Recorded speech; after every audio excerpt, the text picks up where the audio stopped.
அன்பு நண்பர்களே, அனைவருக்கும் அன்னை சமையல் உமாவின் அன்பான வணக்கங்கள். அன்னை சமையலில் பார்க்க போகிறது சூப்பரான பிரேக்ஃபாஸ்ட் அண்ட் டின்னருக்கான ரெசிபி கொள்ளு தோசை. வாங்க கொள்ளு தோசையும் சட்னி எப்படி செய்கிறதுன்னு பார்க்கலாம். இப்போ கொள்ளு தோசை அரைக்கிறதுக்கு தேவையான பொருள் என்னென்னு பார்த்துக்கலாங்க. 1/2 கப் இட்லி அரிசி, நான் எந்த கப் எடுத்திருக்கேங்க, நீங்கள் விருப்பப்பட்டீங்கன்னா எந்த கப் வேணால் யூஸ் பண்ணிக்கலாம். 1/2 கப் கொள்ளில் நிறைய கல் இருக்குங்க, அதனால் நல்லா க்ளீன் பண்ணிவிட்டு போட்டுக்கோங்க. 1/4 கப் உளுந்து, 1/4 டீஸ்பூன் வெந்தயம். இப்போ இது எல்லாத்தையும் 3 மணி நேரம் ஒன்றா ஊற வச்சுடுங்க. மிக்ஸி இல்லை கிரைண்டரில் தேவையான அளவு தண்ணி சேர்த்து நைக்கோங்க. அரைச்ச பிறகு தேவையான அளவு உப்பு சேர்த்து 4 மணி நேரம் புளிக்க வச்சு எடுத்து வச்சுக்கோங்க. நான் ஏற்கனவே ஊற வச்சு அரைச்சி புளிக்க வச்சு எடுத்து வச்சுட்டேங்க. இப்போ கொள்ளு தோசை மாவு ரெடி ஆகிடுச்சு. நம்ம தோசை ஊற்ற ஆரம்பிச்சிடலாம்.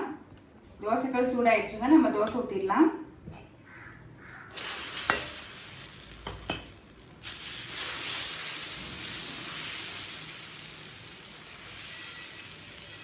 அளவு எண்ணெய்.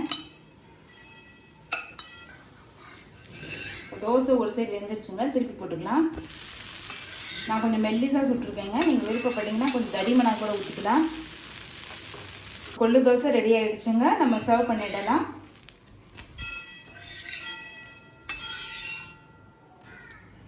இப்போ அடுத்தது தேங்காய் சட்னி எப்படி செய்யறதுன்னு பார்க்கலாங்க.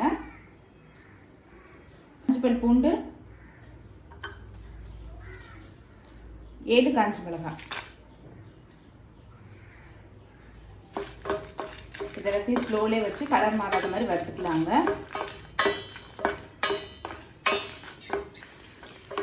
மிளகாயும் பூண்டையும் வறுத்தாச்சு. இப்போ இதை எடுத்து தனியாக வச்சிடலாம். இப்போ அடுத்தது 1/2 கப் தேங்காய் துருவல் சேர்த்துக்கலாம். 2 டேபிள் ஸ்பூன் பொட்டுக்கடலை, வறுத்து வச்சுருக்க மிளகாயும் பூண்டையும் சேர்த்துக்கலாம். தேவையான அளவு உப்பு, கொஞ்சம் புளி, இது எல்லாத்தையும் தேவையான அளவு தண்ணி சேர்த்து மிக்சியில் நைஸாக அரைச்சிக்கலாம். இப்போ மிக்சியில் எல்லாத்தையும் அரைச்சி வச்சுங்க. இப்போ சட்னியை கடுகு, உளுந்து, கருவேப்பிலை போட்டு தாளிச்சிக்கலாம். தேங்காய் சட்னி ரெடி ஆகிடுச்சுங்க, சர்வ் பண்ணிடலாம். இப்போ சுவையான கொள்ளு தோசை ரெடி ஆகிடுச்சுங்க. அதுக்கு சூப்பரான சைட் டிஷ் தேங்காய் கார சட்னியும் ரெடி ஆகிடுச்சு. ரெசிபியை ட்ரை பண்ணி பாருங்கள், கண்டிப்பாக உங்களுக்கே பிடிக்கும். ரெசிபி பிடிச்சிருந்ததுன்னா வீடியோவை லைக் பண்ணுங்கள், கமெண்ட் பண்ணுங்கள், ஷேர் பண்ணுங்கள். இது வரைக்கும் அன்னை சமையல் சேனலை சப்ஸ்கிரைப் பண்ணலன்னா சப்ஸ்கிரைப் பண்ணுங்கள். தேங்க்யூ.